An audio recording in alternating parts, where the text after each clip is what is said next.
Kontak tembak pecah di Kabupaten Intan Jaya, Papua Tengah antara TNI dan kelompok kriminal bersenjata, KKB, Organisasi Papua Merdeka, OPM. Akibatnya, seorang anggota OPM dinyatakan tewas di tempat. Anggota OPM tersebut tewas setelah diterjang peluru sniper Yonif 500 Sikatan, pasukan elit infanteri Raider yang tengah bertugas di wilayah tersebut.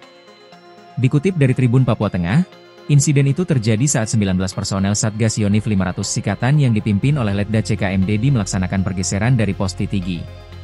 Pada saat di perjalanan menuju titik temu, aparat melihat pergerakan kelompok OPM mencurigakan di sekitar gereja Kampung Titigi.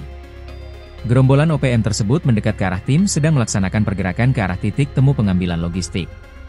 Aparat kemudian melakukan pemantauan menggunakan drone untuk memantau pergerakan OPM. Terpantau 5 orang mendekat ke arah kedudukan tim pengamanan dengan jarak sekitar 50 meter. Saat itu juga OPM langsung melakukan tembakan. Satgas Yonif 500 Sikatan membalas tembakan sebanyak 3 kali ke arah pergerakan kelompok OPM. Setelah kontak tembak, aparat melakukan penyisiran dan menemukan 1 OPM tewas dalam kontak tembak tersebut. Aparat kemudian mengevakuasi korban OPM menuju pos. Aparat juga mengamankan sejumlah barang bukti berupa bendera Amerika, parang, noken, gelang tangan bintang kejora.